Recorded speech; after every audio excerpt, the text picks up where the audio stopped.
The views and opinions expressed in this podcast are those of the individual guests.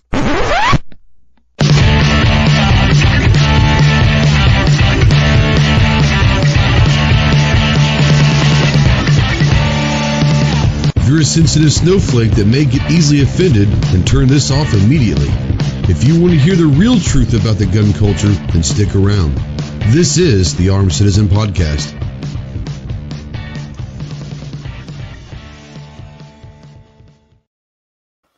What's going on, my Go Squad? Welcome to the Armed Citizen Podcast Live. This is episode number 256.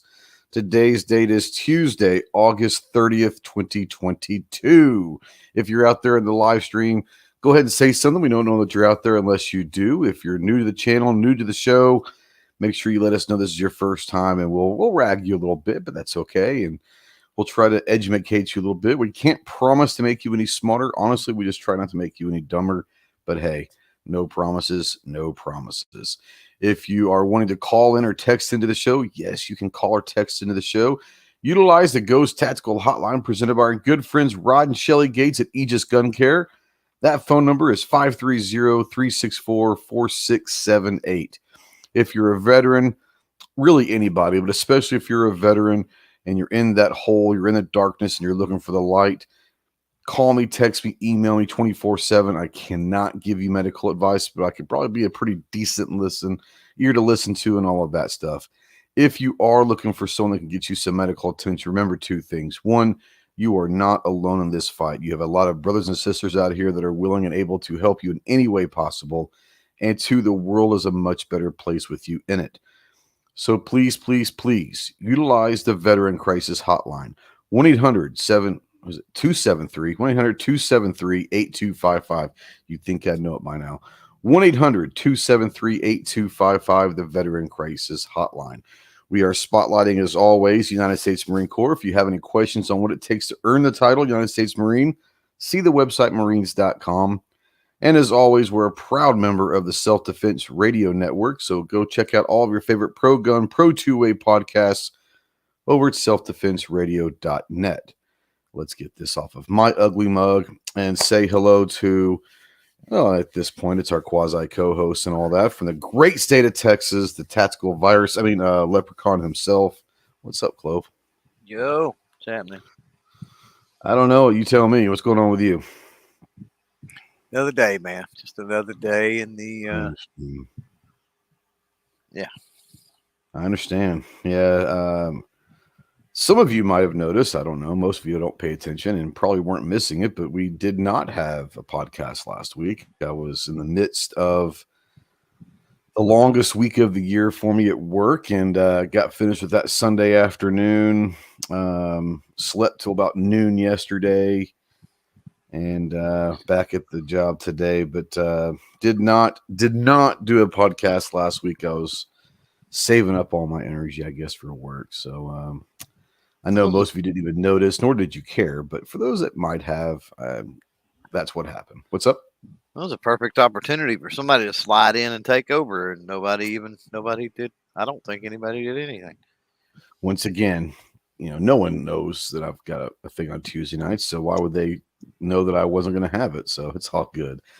Let's say hello to everybody out there in the YouTube world and on the Facebook. We're live on Facebook as well, but we don't get too many Facebook people over there. But you're not on LinkedIn? What's that? I didn't hook it up. I saw that this morning when I was setting this up, and right. I have not done the LinkedIn thing yet. Can't chat and comment on the LinkedIn side, which is weird. But they can watch though, right? Yeah. Yeah. And that, I mean, I like the fact that StreamYard's pushing out to different platforms. I don't know. I mean, when I think of LinkedIn, watching a live stream is not one that I think about, but I mean, I guess there are some people that do. There's got to be some reason why LinkedIn and StreamYard partnered. I mean, either LinkedIn wants to start, pushing live streams on their platform, or there's been enough requests through StreamYard to get it on LinkedIn. But for me personally, when I think live stream, LinkedIn's like the last place that I think about. I don't know. Maybe I'm wrong. Right. No, I agree with you. I don't know. Buck's out there, the Tactical Fud. He says, hey, everybody. Screaming Skull Saloon says, hey. And Marcus is out there. Good evening, gentlemen. That's what he says. AB's out there. Alaskan Ballistics says, what up, Ghost? Not a hell of a lot, man. How you doing? Looks like Rod. I wish it was Shelly, but it looks like it's probably Rod out there with Aegis Gun Gear. He says, what up, Ghost Squad? Mr. FNH is out there. Trash Panda. Dig in the name Trash Panda. We got Ozzy out there. Bark at the Moon. 2 Live Moo says yo. And I do appreciate the single yo. We do not discriminate like other live chats that go out through a week that require a 3 yo entrance. We do not require, nor do we encourage it. We are a single yo place here. We enjoy the single yo salute. So, oh shit, we got Chase joining us. What up, Chase? How you doing, man? What's up, y'all? How's it going? Oh, just chilling like a villain, man. It's just been a long weekend, but I'm glad to be back and talking with some buddies. How about you? Yeah, same. It's been a long last few weeks myself. Yeah, you've been all over. Yeah, you've been traveling a lot. Now, yeah. Defense Desk says a show about rabbit holes. Hold my beer. Here's the thing. I'm not a connoisseur of rabbit holes, but those that might do that, I'd be interested to hear what entails a good rabbit hole. Is it roomy down there? I mean, do you want it wide enough where multiple rabbits can go through the same hole? Or is it more cozy and all of that? I don't know. What do you guys think is like the best kind of a rabbit hole out there? Do you think they're building condos and like multi-layer structures underneath the ground for the rabbits down there? Or is it more of like a single room, like studio apartment down there? I'd be interested to know that. I don't know. Yeah, I'm a little weird right now. I'm still kind of tired. I worked 100. I ended up 118 hours last week.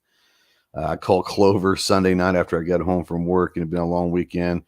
And I'm pretty sure he thought I was batshit crazy because I was just rambling on. When you're on that adrenaline high, I'm sure, Chase, you've been on that since you've been traveling a lot, but you're so tired, you're strictly running on adrenaline, and you don't really know what you're saying at the time. But pretty sure Clover was kind of happy to get off the phone this Sunday night because it is what it is.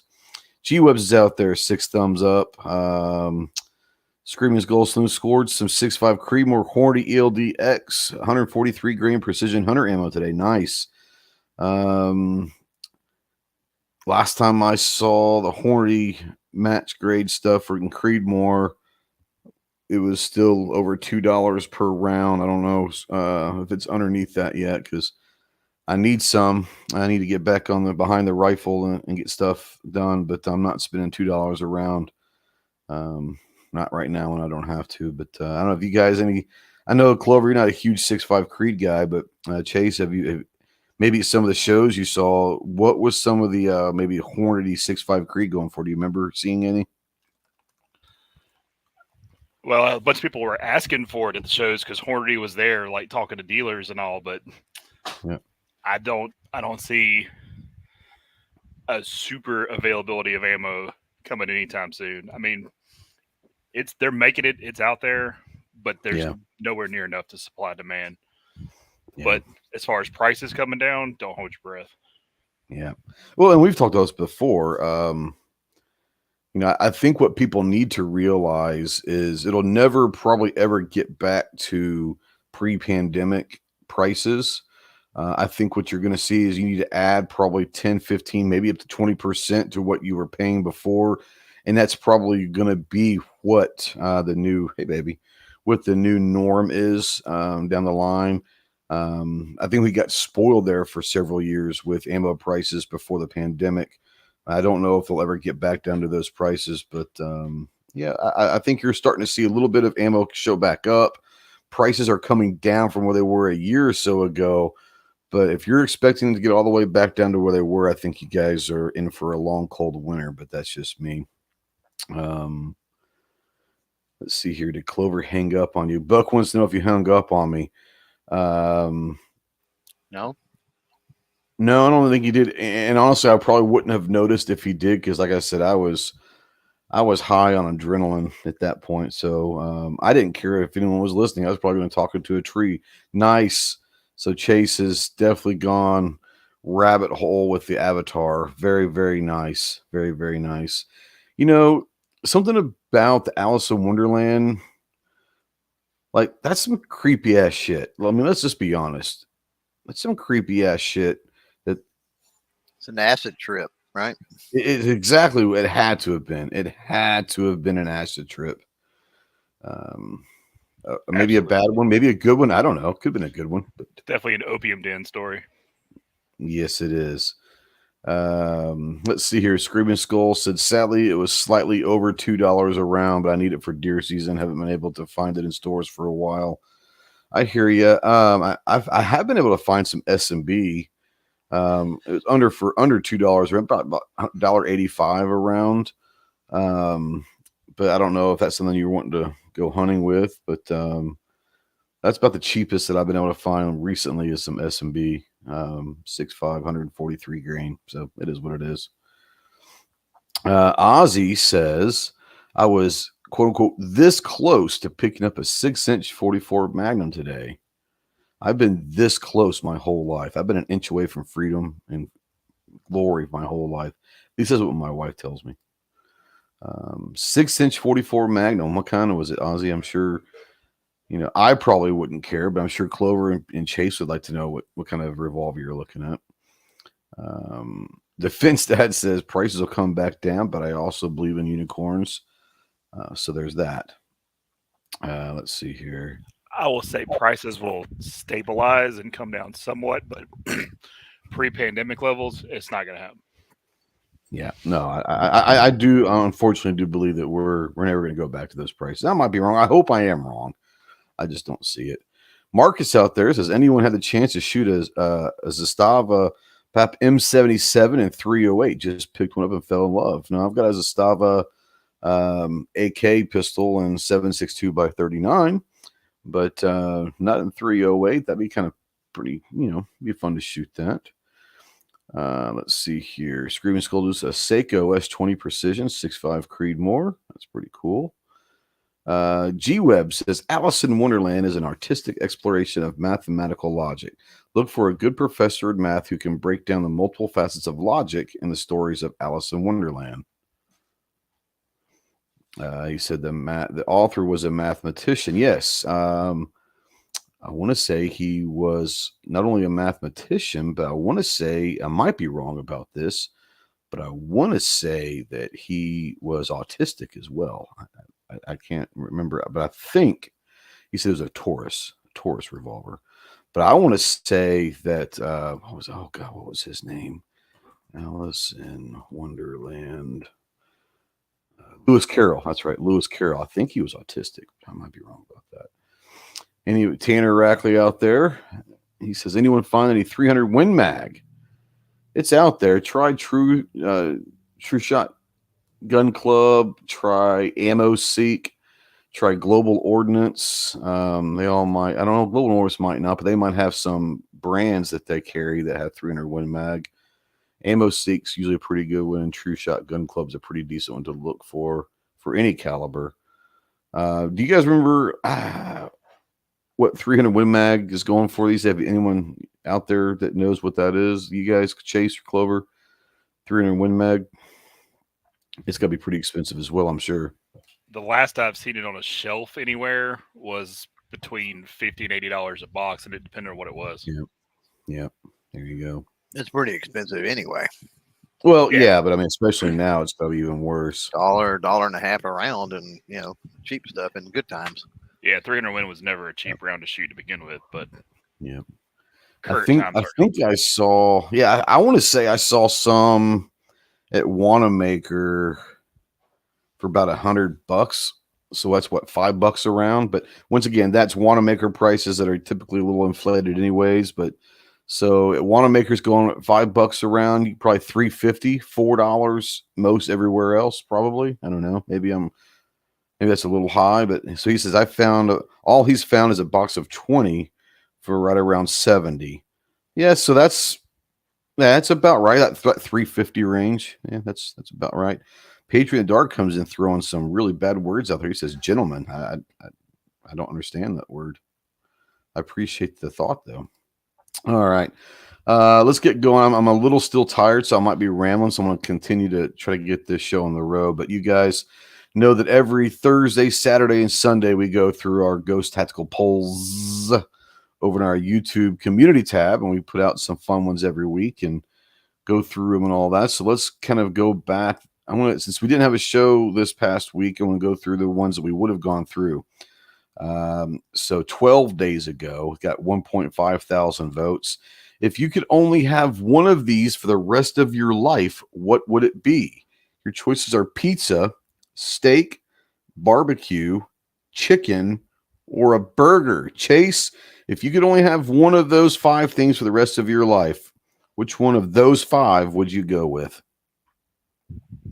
Steak. So versatile. You do so much with it. You can. Plus, I just ate a good steak before I jumped on this. So, hey. Oh, must be nice. Yeah. I had a good steak Friday night. No, it was a Thursday night. Thursday night, we had to throw parties at this event. I threw parties Thursday night, Friday night, Saturday night. Thursday night, I had a steak. Friday night, I had a prime rib dinner. It was nice. Saturday night, we had this nice shrimp dish that was pretty good. But yeah, I had a steak Thursday night. It's pretty good. Good ribeye. Chloe, what about you? If you could have one of those for the rest of your life, which one would you choose?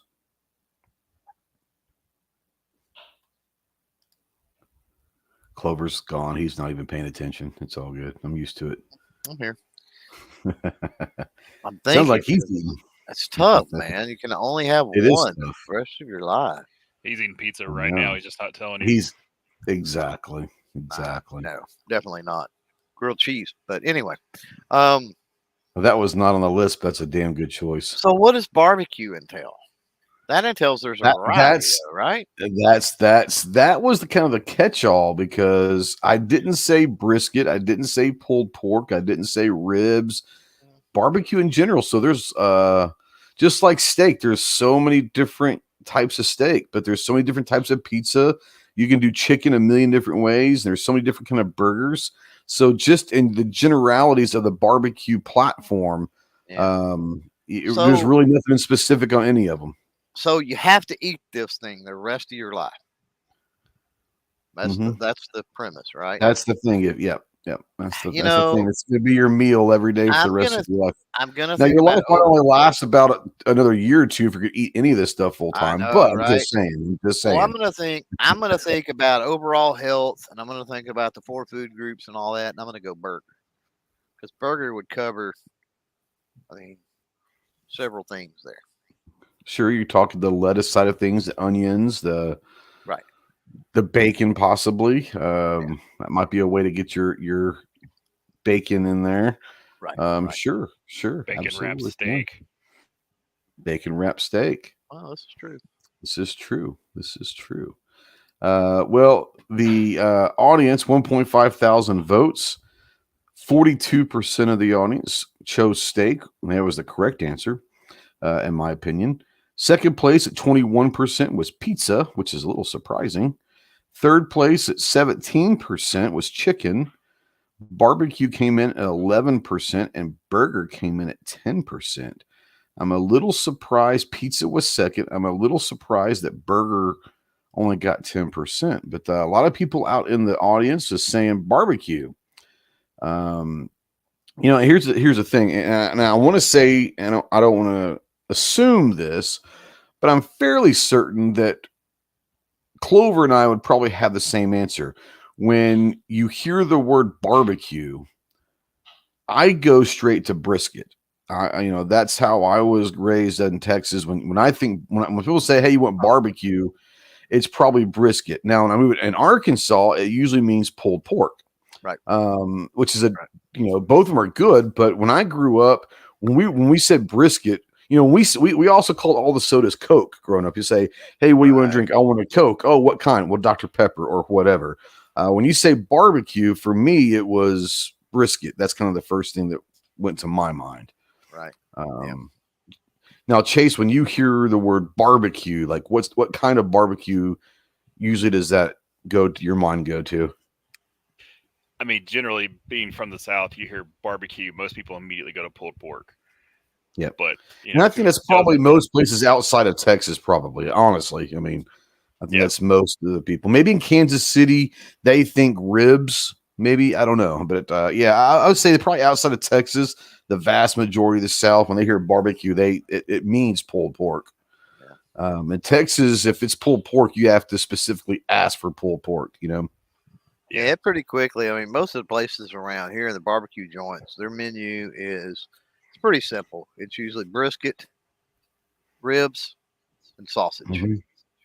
Yep. Right. That's what and a cream corn of some sort, coleslaw and cream corn. Potato Although salad. coleslaw is not potato, I would say potato salad's probably bigger, at least where I was in Texas, than coleslaw. Coleslaw was more of a pulled pork thing, I think. It was coleslaw. I mean, pulled pork and cream corn were big side issues where I grew up for barbecue. Yeah, coleslaw, potato salad, mac and cheese were always the big ones where I'm at. Here's the thing about coleslaw. I didn't grow up with coleslaw. In fact, I never really had coleslaw back in the day. And to this day, if you have like a plate of coleslaw, I'm not just going to sit there and eat coleslaw. I will say this.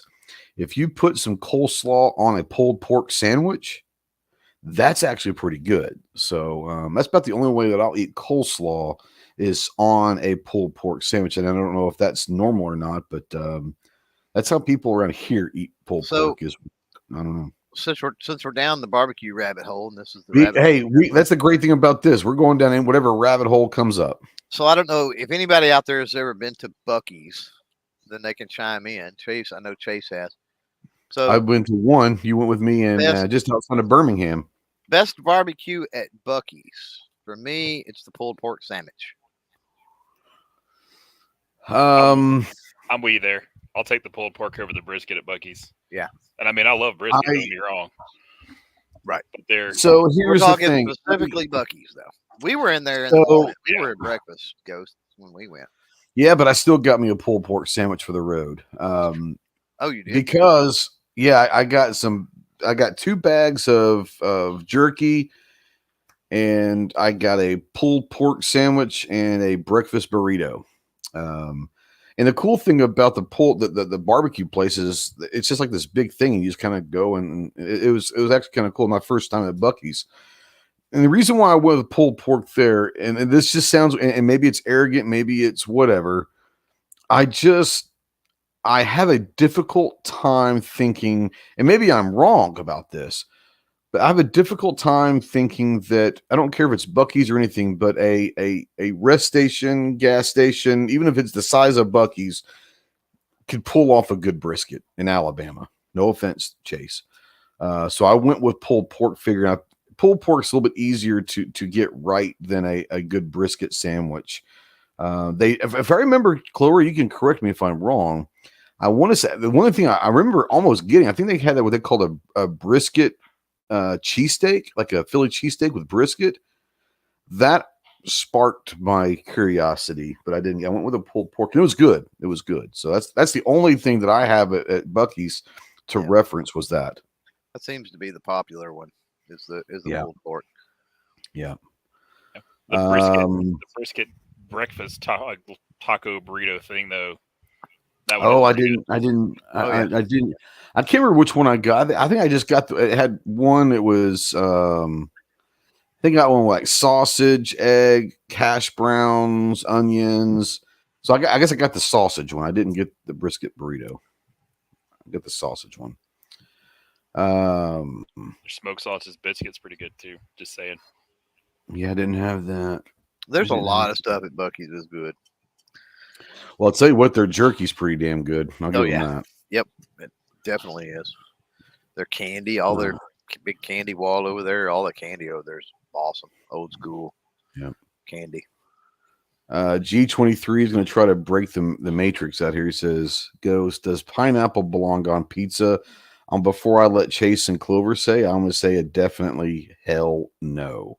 But they might have different opinions, but you'll never catch me with pineapple on my pizza. If you're going to eat pizza the rest of your life, you got to get you fruits somehow, I guess, right?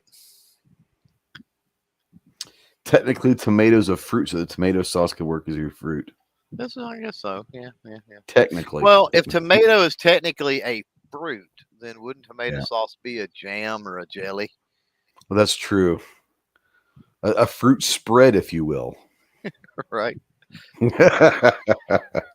What's Like the world coming to, the man? best fruit spread. Tomatoes are not vegetables. Strawberries are not berries. It's like, come on, man. Yeah, strawberries, I get. Are they technically not fruits? I mean, I don't know. I don't know what the other are. Strawberry is not technically a berry. Yeah, but what would it be technically? I mean, I can't if it's not a remember. berry, Like, is it still a fruit? Is it, scientifically, I can't remember. But yeah, but I it think still I falls under the fruit umbrella, right? think so. Okay, we haven't cultured it out of the fruit family. That's good. Mr. FNH says, I hear bourbon when you say barbecue. That's fair. Defense Dad said, pizza is a little easy to get tired of. I voted chicken simply because there's chicken's most definitely the most versatile of that. I mean, you can do chicken in a million different ways. So yeah, chicken's probably the most versatile of that group for sure. I can get my kid to eat any form of potato or macaroni salad or coleslaw. Potato salad, yeah, macaroni salad, yeah, not bad. Coleslaw, like I said, coleslaw. I never really had coleslaw until I moved to Arkansas, and like I said, I don't think I could eat. Maybe it's just the coleslaw that I've had. I've never understood people just eating it by itself. The only way I can really deal with it is on the pulled pork sandwich. It's not bad. In Texas, coleslaw is a side of like catfish.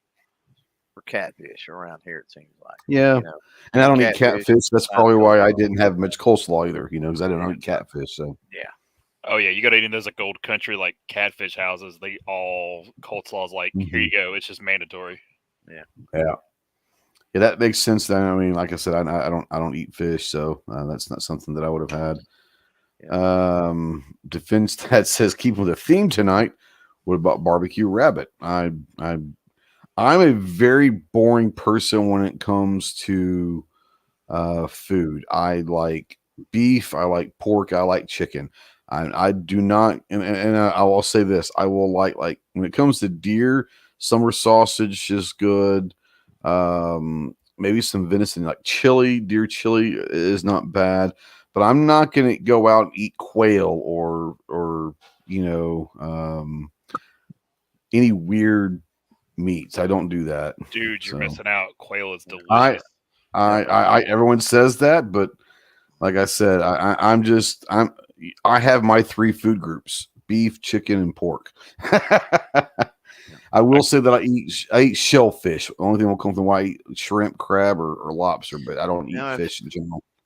Now, if rabbit is grilled on a barbecue grill at the camp, is that considered barbecue? Like if I could throw it in a smoker, I consider it barbecue. Yeah. I think you'd almost have to, wouldn't you? Yeah.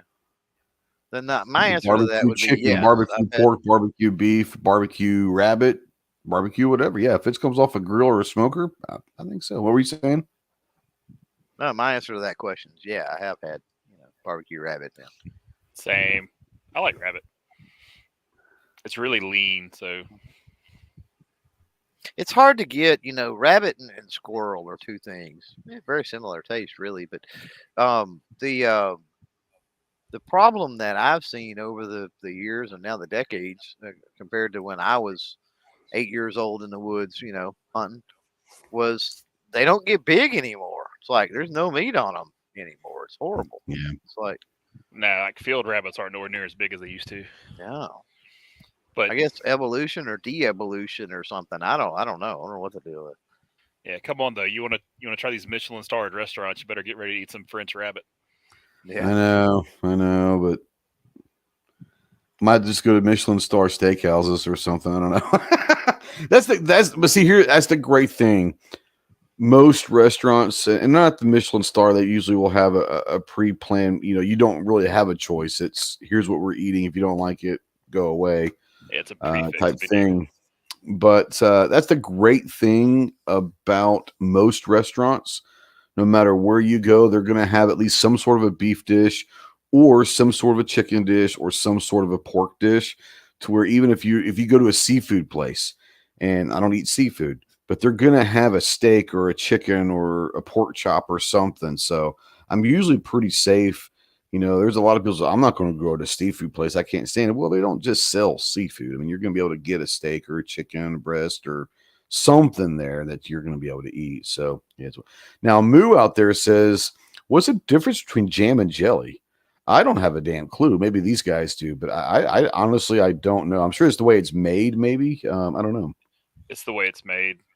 Jam is made. I always thought that jam's a little thicker. Maybe is that what it is? Maybe I don't know. Yeah, jelly's made with like fruit juice or like the squeezings of the fruit, where jam is like the actual fruit. Okay, well there you go. Like whatever, blended or mashed or whatever. Yeah. Gotcha. Yeah. Okay. Yeah. Okay. Now G23, we're going back to the strawberry thing. G23 says strawberries don't produce seeds. Is what he thinks that was the reason why they're not considered berries. It is, but I always thought the seeds were on the outside of the berry, so they do have seeds. No, that's not the seed. That's I don't remember exactly what that is, but that's like I thought those were seeds on the outside. Maybe I was wrong. I don't know. I mean, people say they are, but they're not. I can't remember what they're called. Are they called polyps or something? I don't remember. Something like don't get me lying. Don't get me lying. Weston out there says most game birds are good because it's dark meat. Yeah, turkey. I mean, I love turkey, but yeah, turkey. The best part of turkey is the leg or the dark meat. So maybe if that's the way that game birds are, maybe I would like it. I don't know. I just never have tried it because it doesn't sound, pleasing to me. Oh, okay, that's what it is. So the quote unquote seeds on the outside of the strawberry are actually the fruit. It's not the strawberry itself. Oh, that's what interesting. It is. Yeah, I couldn't remember how that went. But so the quote unquote meat is actually not the strawberry. Yeah. It's each of the little things on the outside of a strawberry contain a seed. Make sense? Yeah, that's what I thought. Those were the seeds out there. Yeah, they contain a seed, but they're not the seed itself. Gotcha. Okay, I got you.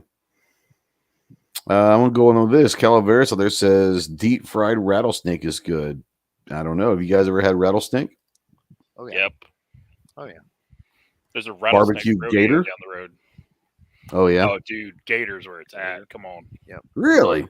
Yep. Burrow, we're gonna have a throwdown one night, and you're gonna try gator and all kinds of good stuff. Just trust me.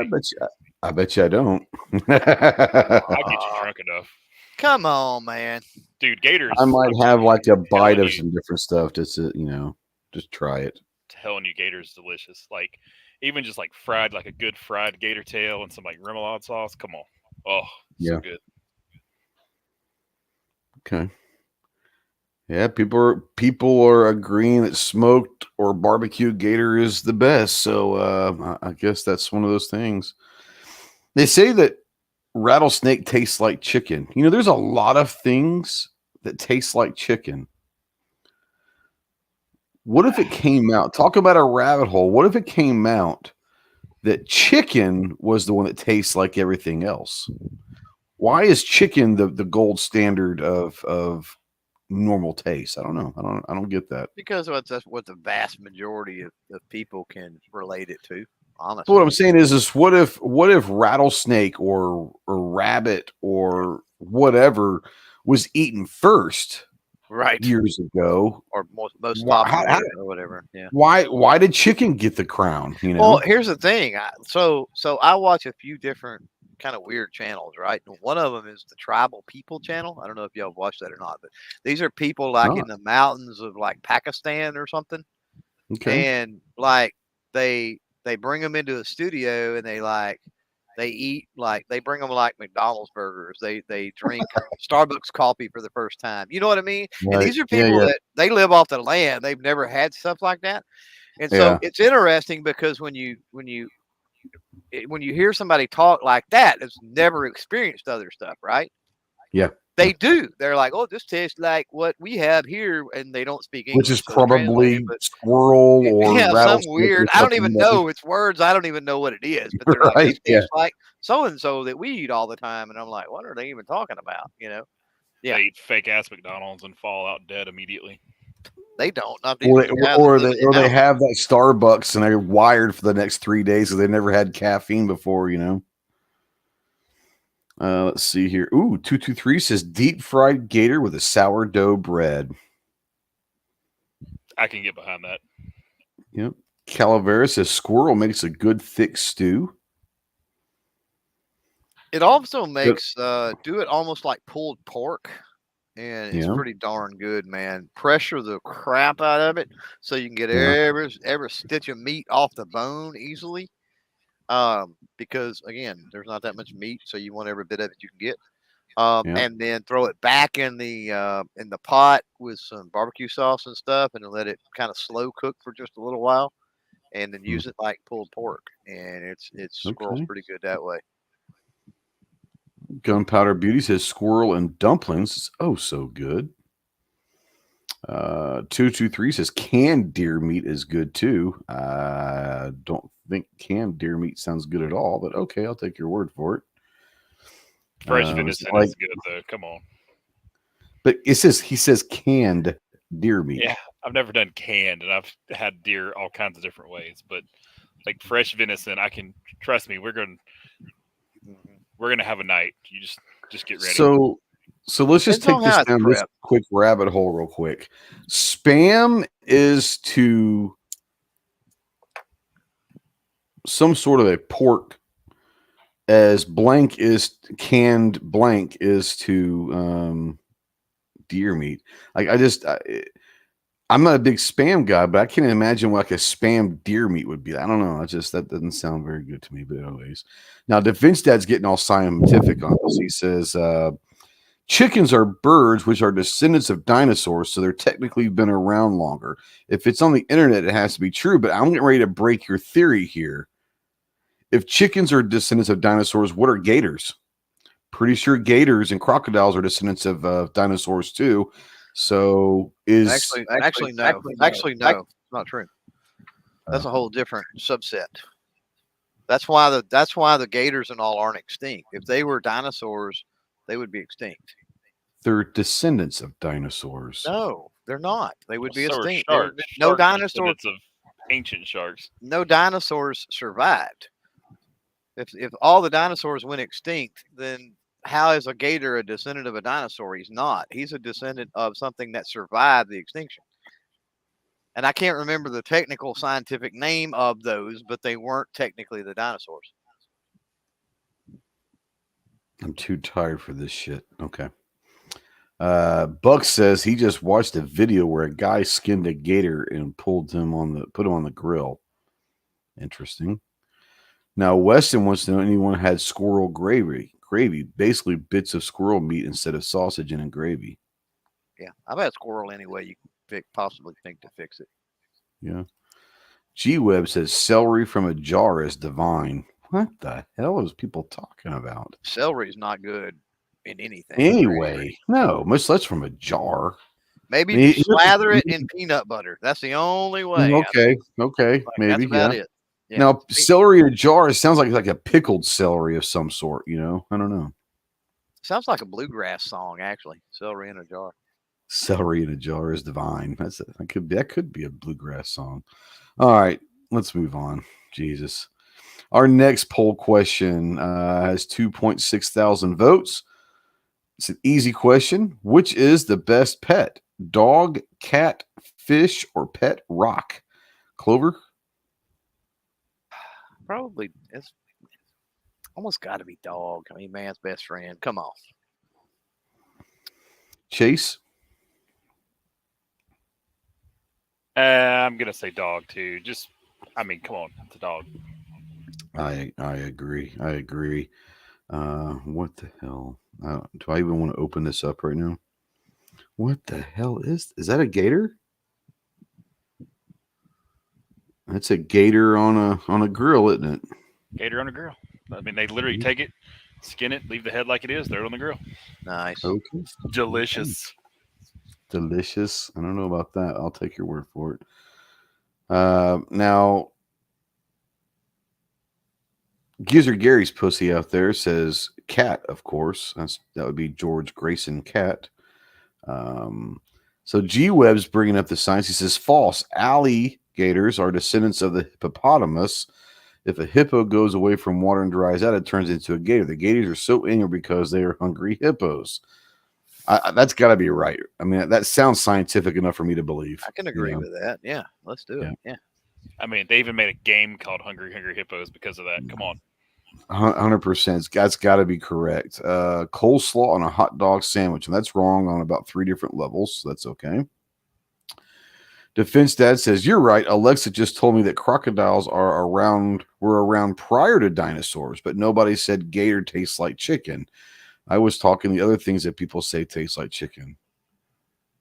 There you go. Gator tastes like gator, which is delicious. Yeah, I don't know. I mean, I'll take your word for it. Maybe one day I'll try it. You never know. 74% of the audience was correct by choosing dog. Coming in second place, which I think is probably the correct answer as well, with 13% was a pet rock, because I do believe that pet rock is a better pet than cat at 12% and fish at 2%. So I'm going to say that this poll actually was right. Dog, rock, cat, fish. Not that I don't hate cats. I don't like them. I think they're evil, and you have to try way too hard with them. You come home with a dog, and they love you automatically. A cat, it's like they're just evil plotters. It's like they're the animal entitled. Entitled is that they're definitely entitled, but it's like Dr. Evil has been put into an animal. It'd be a cat, Yeah. They just look at you like, I'm going to fuck you up somehow, and you'll never know when. Right. Yeah, cats are just evil. Like if you died in your home, right, and you had cats, your cats would eat you. Right? Oh, there's no doubt about it. I don't think 100%. Your dog would. I think your dog would lay down beside you and starve to death. I definitely agree. Cat's just waiting. They're just sitting there waiting. And don't get me as far as the intuition or whatever of self-preservation. That's smarter for the cat. I get it, but I'm not saying that. But I didn't say what's the smartest pet. I said what's the best pet. Right. As far as naturally smart, obviously dogs can be trained to do. All kind of crazy things. Oh yeah. But I've seen literal, talking about cats. I watched a video one time, and it was reuniting. There was I can't remember exactly what it was, but some guy saved a kitten, and this was like a tiger, some kind of a tiger or something, right? Mm-hmm. And saved it and raised it for quite a few years, and then it went to a zoo somewhere, and it had been like 5 or 6 years, right, since this dude had they reunited the dude with this tiger, big huge cat, way bigger than the dude, right? Mm-hmm. And I thought the tiger it was gonna eat this dude, and it literally reared up on him, brought him to the ground, and was just licking all over him and loving all over him. Like it still remembered it. You know what I mean? It was crazy. You're not talking about Tiger King, are you? No, it wasn't a Tiger King thing. Definitely not. No, it had to do with a zoo. It wasn't like a tiger preserve thing. Let's see here. Stan up there says that cats rule, or no, he said cats act. His cat act like a dog. Rod said cats rule. I don't understand you people, but okay. Gunpowder Beauty says cats are like a crazy girl. They are fun when they want attention, but don't you dare touch them if they aren't in the mood. That's fair. That's fair. That's probably a fair assessment. Yeah. Last question. Let's see. I gotta find it down here again. 2.5 thousand votes. Do you carry a knife? Yes or no? Chase, Clover, do you guys carry a knife? Not every day, but on a regular basis or so. Of course. Of course. Pretty much, if I have clothes on, there's a knife in my pocket. Exactly. I'm a little surprised at the results of this. Obviously, yes wins it, but it was 64-36. I was a little surprised at the audience that typically get fed my polls. Only 64% carry a knife. I thought that number would be a little higher, personally. I was amazed at the amount of like quote unquote gun people or whatever that don't carry a knife. Yeah. Like, I mean, I guess it's different. Like all of us grew up in the South. Carrying a knife was just a normal thing. Well, you know, we're taught by all of the gurus out there that, you know, you don't bring a knife to a gunfight. So, you know, why would you? 'Cause I got to cut my steak. What's that? I got to cut my steak somehow. So Exactly, no, right. these people don't watch this, but I got a good friend, his ex-wife. She doesn't watch, so and he's not going to care if he happens to be listening. But she's not listening. I know she's not. But anyway, so his ex-wife now. So we go to eat lunch one day, right? This chick, talking about the chicks that Gunpowder Beauty was talking about, right?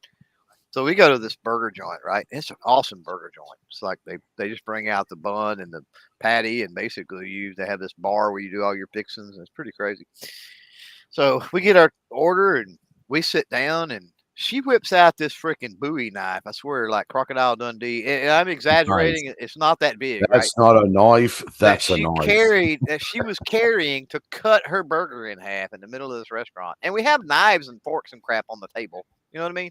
But that's not the weirdest. But that's not even close to the weirdest thing we've probably all seen at a steakhouse. You know, I mean, yeah. I can see people doing that. Oh, God. Yeah, for sure. But it's not normal. But yeah. I'll say something here. Well, if you go to a steakhouse with the gun snob, you get a table dance. I'm just saying. You also get gravy for your French fries, so. Wasn't bad. It was just different.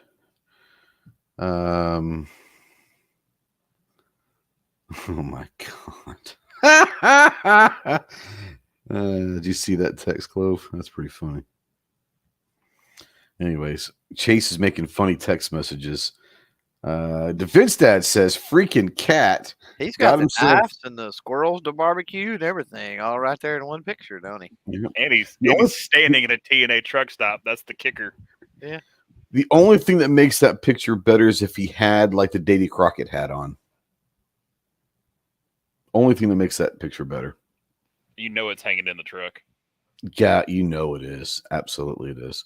Defense Dad says, freaking cat got himself locked in my gun closet for 9 hours every day while I was at work. He doesn't go in there anymore, so that's progress at least. So I guess cats can be trained to a certain extent, you know. Defense Dad says some may have jobs that they aren't allowed to carry anything that can be considered a weapon. I carry a multi-tool because that is somehow allowed. Yeah, you know, the average person sees a multi-tool and they think screwdriver and all that. Yeah, you could use that to hurt people in many different ways. A lot of them have saws. You know, if you wanted to saw someone's finger off, you could. I promise you that either a Phillips head or a screwdriver head on your multi-tool can definitely do some damage. There's all sorts of stuff in a multi-tool that you could hurt someone with for sure. So prior to being able, you know, licensed to carry here, right? Mm-hmm. Mm-hmm. I did not play baseball, yet I had a ball and a glove and a baseball bat behind the seat of my truck, right? Okay. For the bat purpose. And again, I did not play baseball. I understand. You have the bat for a purpose, but now you got to make sure that it looks like you have it for legitimate reasons, correct? What's that there? They're not even going to ask any questions. If there's a ball and a glove, that's right. Why would they ask? That's right. That's right. See, you got to be smarter than the average rabbit. Same thing, but it's like fishing stuff, and a fish bat just happens to be laying around handy. And you need a machete or a hatchet when you go fishing at times, you know. Why wouldn't you need a machete or a hatchet? Hey, this is what I use to take care of stuff. So, you know, I'm not out here trying to hurt someone. This is for my fishing gear, you know. Who doesn't need a freaking bazooka? Well, that's how I fish, bro. Like, I'm lazy. I don't have time to go in there and throw a line in there. So I blow up the pond and the fish come to the top. That's how I roll. So it's not a bazooka to harm people. It's there to go fishing with. That makes sense. I mean, would that work? Yeah. Just don't try to carry a crank telephone around in a bag and the game warden think that it's a cell phone, because that don't work. I would be willing to bet that, and I would never try this, but it would be fun to go on a flight in a carry-on bag just for shits and giggles. Throw a rotary telephone in your bag for no reason whatsoever. But how quickly would they freak the hell out with a rotary telephone in your carry-on bag? They wouldn't know what the hell that thing's being used for. Just in case I got to make an emergency call, dude. I mean, come on. But can you imagine what they're like? What's this for, sir? I don't know. It's a rotary telephone. So good question here, and I don't think it works in the vast majority of places anymore. But does anybody at least? So when we had DSL, right? DSL runs down. We're talking about internet. DSL runs down a normal phone line, a normal two pair, whatever it is, phone line, right? Mm-hmm. So it has a phone jack there, and you can plug a phone into it. And sure. If the electricity's out, yada yada yada, you're screwed if your phone plugs into the wall, if it's cordless, and whatever, right? Except but if you've got an old school phone like that, you can plug it in to call. So I always kept one around. Now the problem with that is with having fiber optic, it's voice over IP, like digital phone, and so that crap don't work anymore, unfortunately. Yeah. But just curious if anybody doesn't really have a home phone, but has the ability to plug a phone in and keeps one around anymore. We got rid of our home phone probably, 2016, 2017, maybe somewhere in there. And even before that, the 10 years prior to that, we didn't even use the home phone, but we had it. For one reason and one reason only at the time. That is how if you remember the old, what was it, Direct TV, I guess. No, it wasn't Direct. It was whatever satellite company we used at like 3 o'clock in the morning every morning. To buy movies, to update. Yeah. Well, no, not necessarily to buy, but to update it every morning at 3 a.m. It was updated through the phone line. Well, you can't buy but so many movies without it being plugged in too. Oh, I don't know. I never got that. Yeah, because I knew people that would do that. They would get service and they would buy 5 or 6 movies until it locked them out, and they just never plugged it in. And so they got 5 or 6 free movies, right? But the problem is, if anybody ever comes along and plugs it in, they're going to charge you for those movies. But yeah. But no, we got rid of our phone line in 2016, 2017 probably. And when we got rid of it, we never even thought about having one for emergencies. So no, that never even came to mind. Chase, what about you? Did you or have you ever had one specifically for the emergency that you never really used at all? Yeah, I mean, we used to, but I haven't had an actual phone line now in a little over 3 years, so I don't keep one around anymore. But before that, like we had phone service because you had like the package deals. You got cheaper rates, and we just kept it laying around just in case. Yeah, that was the original bundle. If you don't remember, it was home phone, cell phone, and internet. And I remember back in those days, like you bought, like with your cell phone plan, like it was like 1,000 text messages a month, but yeah, the original bundle was home phone, cell phone, and internet. Yeah.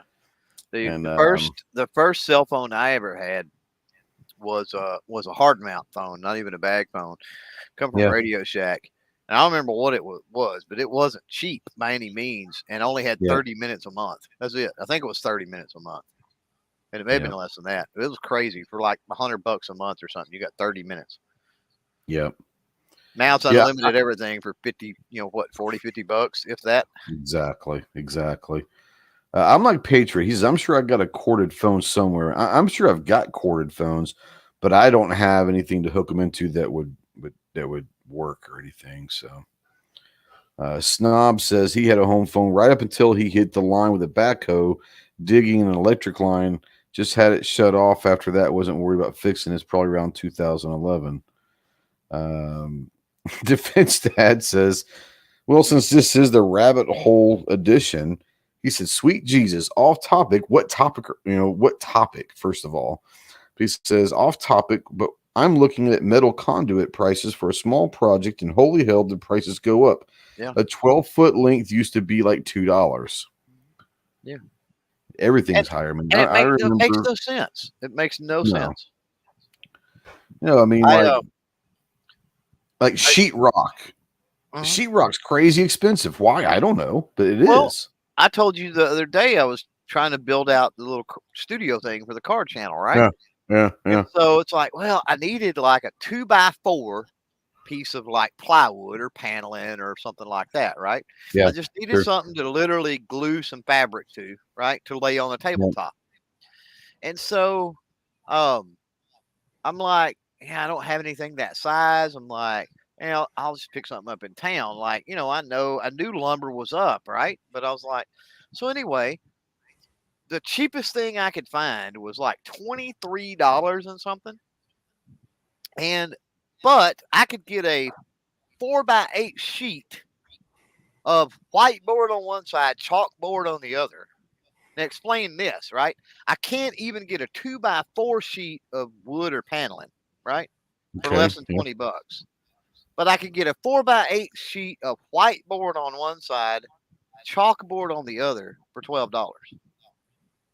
How does that make any sense? And it was a total waste for what I needed to do, right? A total waste. Yeah.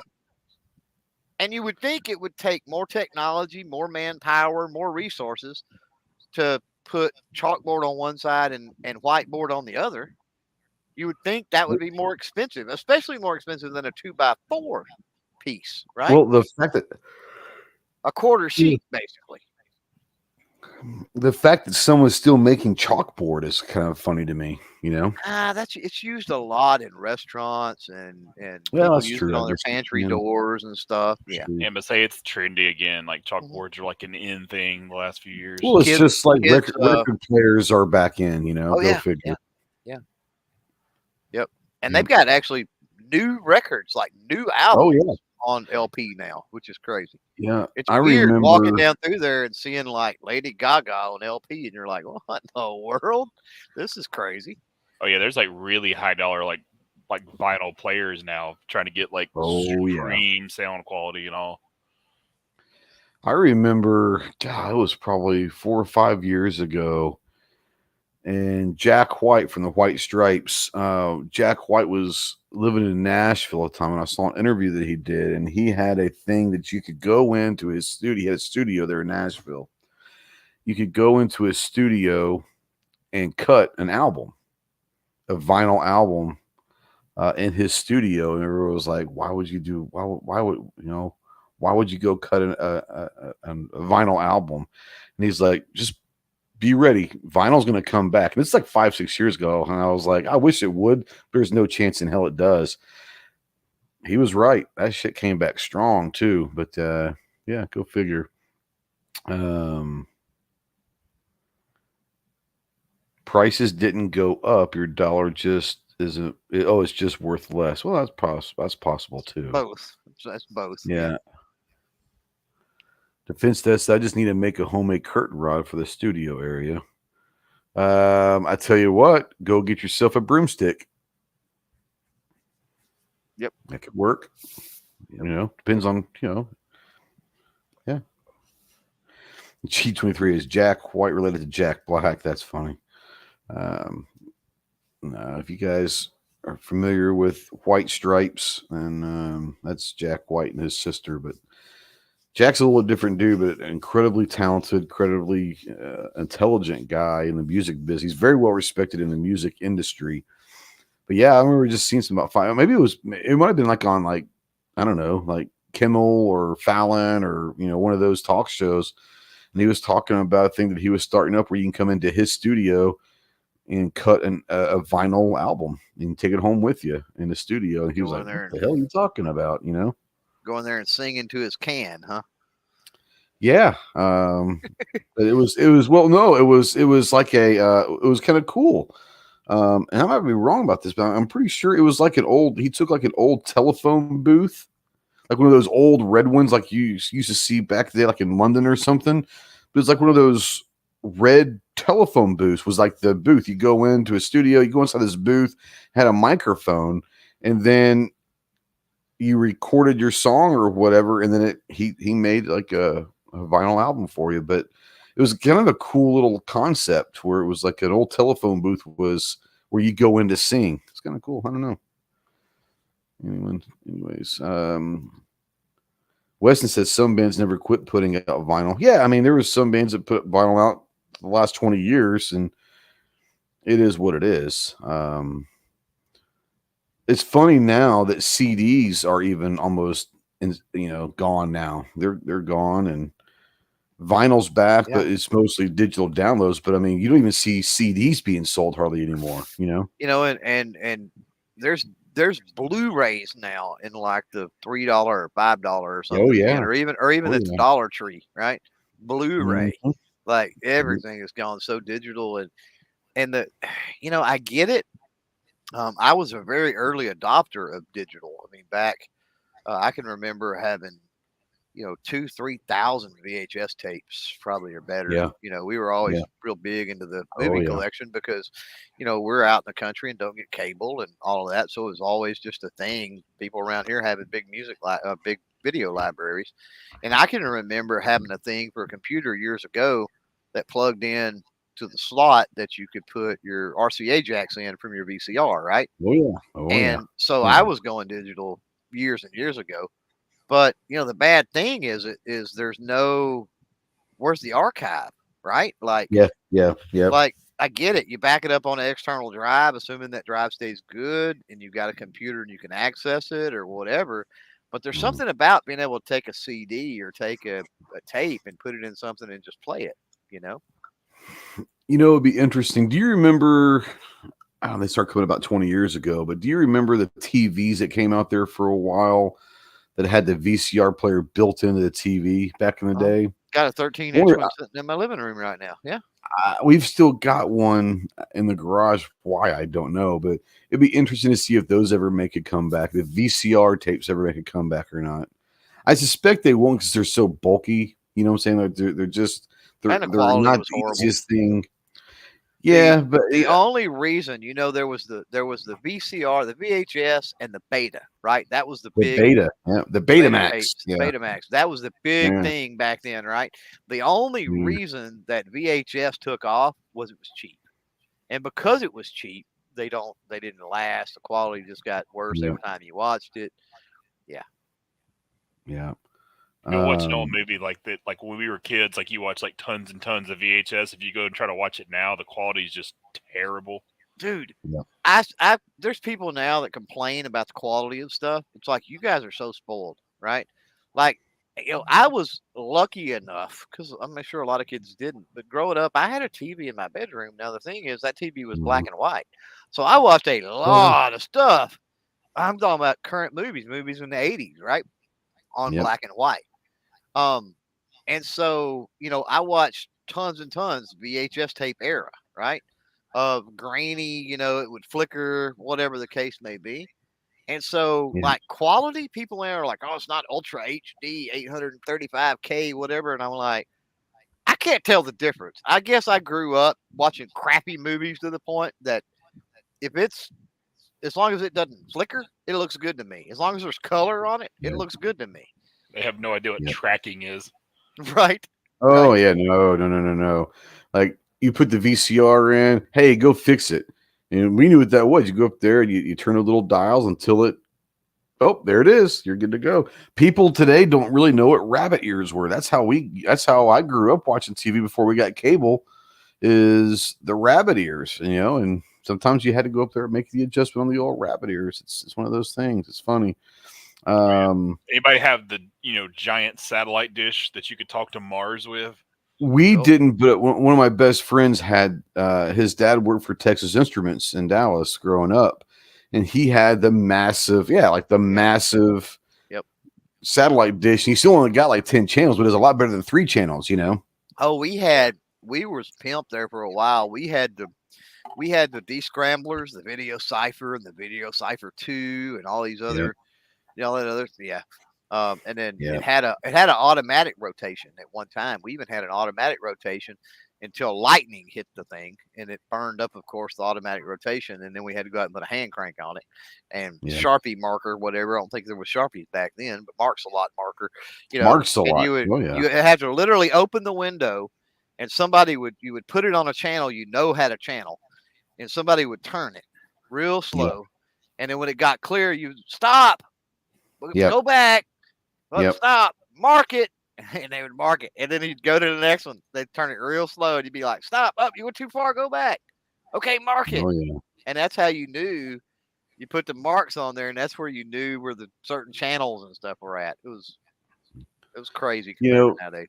Clover, you brought up earlier the old RCA cables and all that. I want to know, like, if you're under like 35, most definitely if you're under 30, most people under 30 don't even know what. Like, if you were to give them an RCA cable and say, hey, go hook this up, like, they wouldn't even know what the hell it was. Like, what the hell is this for? They don't even know what RCA cables are, which is hilarious. Now, Gun Snob out there is trying to, what's that? Or coaxial, or coaxial cable, What's this AV out mean? Right. Yeah, exactly. You mean it's not HDMI? What is? I don't understand what this is. No. Now, Gun Snob, I agree. Let's talk Atari, the best graphic video games of the Atari. Do you guys remember Pitfall? Oh, Pitfall was legendary, man. Pitfall to me at the time was like the coolest graphic Atari game ever was Pitfall for me. I loved Pitfall. Now, we're talking Atari 2600, right? Because there's multiple versions of Atari. We're talking, the 2600, which is, when I say Atari, that's what I mean. Yes. But you had Atari that had the 2600. That's what I had. Now, a buddy of mine, this is like when I was like 3 or 4 or 5, whatever it was. Buddy down the road had like a ColecoVision. Remember the ColecoVision? Yeah. He had that. So, like, he had different games that I couldn't get for the Atari, but I could get games of the Atari that he couldn't get for the Coleco thing. And so we were always back and forth. But for me, I think the 2 games that I loved the most were Pitfall, and there was one called maybe Vanguard or something. Do you guys remember Vanguard? Yeah. Vanguard was a side scroll. Vanguard was a side scroll, right? It went left to right. Yeah. Mm-hmm. Yeah. Mm-hmm. Yep. As far as best graphics, Frogger was pretty solid. Cubert was pretty solid. Yeah. These was, of course, later games in the Atari. The first ones were like late 70s or whatever. And so we're talking about like Space Invaders and Pong and all that. Asteroids. Tank? Remember Tank? I used to love Tank. Yeah, that was. And Tank was like high fucking tech at one point. You look at it now, you're like, holy shit, we had fun playing that game. Yeah. Mm-hmm. Yeah. Contra. I remember. What was that? Contra. Oh yeah. I'd say the funny one. First computer back in the day was the Commodore 64. And I don't know if they were all like this, but my Commodore, we had it it hooked up to like a TV in the back with the little wire. You had to unscrew the bolt a little bit. You put that little aluminum horseshoe thing in there and you tighten it up and antenna to coax. It was crazy back in the day. Yeah. That was and then you had to put it on channel 3 or whatever it was. Yeah, and then you had the cartridge that you had to put in and turn it on. I had to blow in it first. Always cartridge video games. Sure. Doesn't matter what it was, you had to blow in it where you put it in. I remember, getting the super high tech. This was before. I'm pretty sure this was before even the Super Nintendo days. But I had an uncle, not very many years older than I am. My dad's the oldest, and he's the youngest, right? So, but anyway. Not too terribly. Anyway, he had a Commodore 64, and it run cassette tapes for the games, the programming, right? Interesting. And we played the crap out of Jeopardy and Wheel of Fortune. Those were 2 he had on Commodore 64, and they run off cassette tapes. It was really weird. Right. Interesting. Yeah, I don't remember. John out there wants to know, is this Matt's Geek Chat? Yeah, it's probably. Yeah, a little bit. Gary says it had a color and black and white toggle switch. Kids don't remember black and white TV back in the hours. What that a second ago, yeah. So Sega Genesis or Super Nintendo? I would go Super Nintendo. I had a Sega. I don't know which one it was, but I had a Sega. So when Sega was the only one you could get Mortal Kombat on at the time. Remember that? Well, there were two games at the time.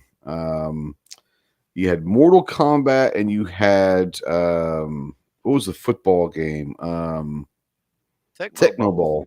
Yeah, okay. Tecmo Bowl rocked, man. Tecmo Bowl still rocks. So I get back to stateside in 1996. Move into the barracks, and our barracks room had like 2 beds, bathroom, a couch. I don't think it had a couch. It's not supposed to have a couch. But we move into our barracks, and the guys that lived there before me left a couch, which was great because not all of them had a couch, but ours did because the people before us had gotten a couch somewhere and left it for us, and didn't have a TV for us, but left the Sega and about 2 or 3 games. Only 2 games we ever played on the Sega, and the Sega was old, but I mean, we played Mortal Kombat, we played Tecmo Bowl. And so I'll always have a soft spot in my heart for Sega just because when we moved into the barracks, they left it for us, and that was like the coolest gesture. Everyone always kind of leaves something for the next guy, but it's usually nothing like cool. Like they like sure as hell usually don't leave couches, and they sure as hell usually don't leave Segas. Right. But I guess at the time the Sega wasn't worth anything. Like, what are they going to do? Take it to a pawn shop or just throw it away?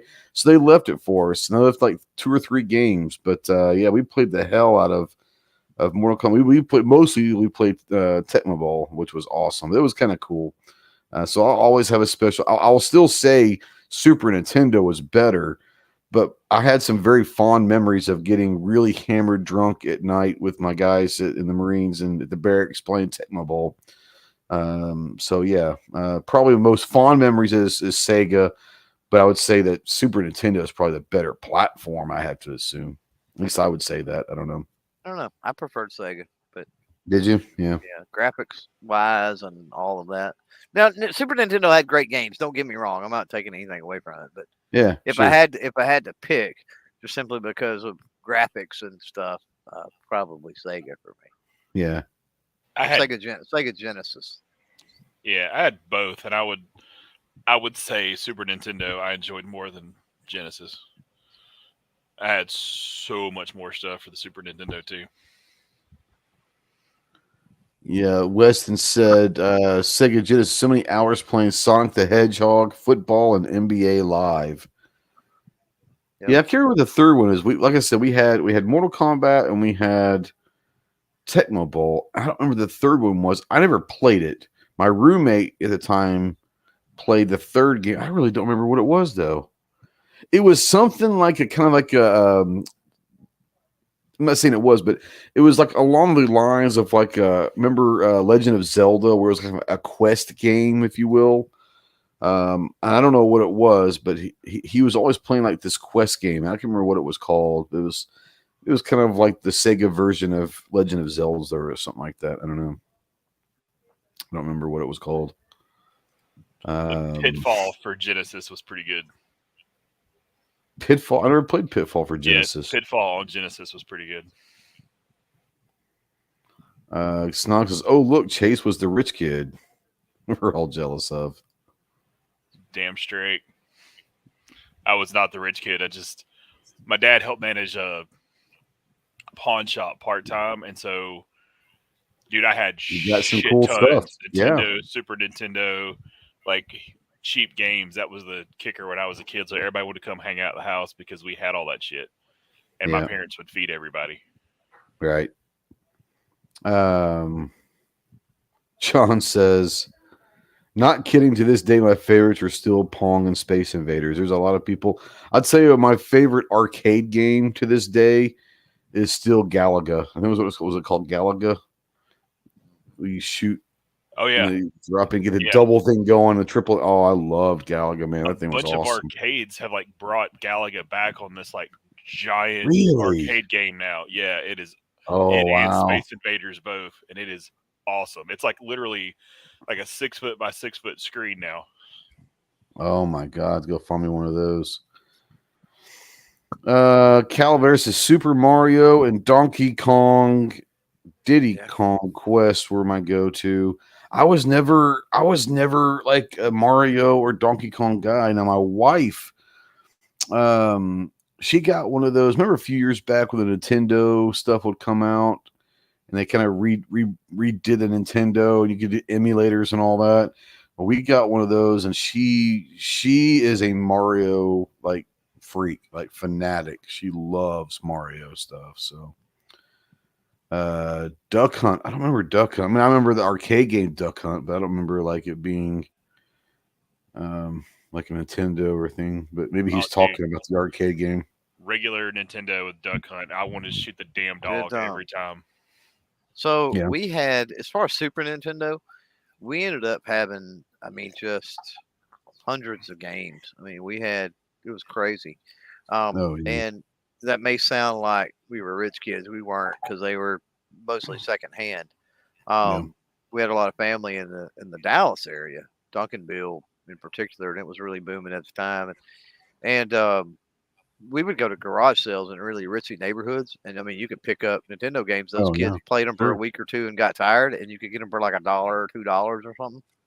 You know, what I was going to say. Anybody out there ever go try out for the Nintendo World Championships? I didn't know there was such a thing. Yes. Yeah. Didn't know. I did not. Well, that come about with The Wizard. Remember the movie The Wizard, right? California. Yeah. I don't remember them being like world championships, though. That's interesting. Yep. Yeah, I played like in particular games, or You played it went through phases, and then you played multiple games. So I was in Houston for the 1990 Nintendo World Championships. I actually made it to the quarterfinal or semifinal round or something. And they would have your games on a cartridge, and it would be like multiple games on one cartridge. And I remember the final round was Super Mario Brothers, Rad Racer, and Tetris. Rad Racer, wow! And I was good at Super Mario Brothers. I was okay at Rad Racer. Ultimately, I think that's what tanked me. And I was just amazing at Tetris back in the day, but not good enough, obviously. Yeah. But the finals they held in.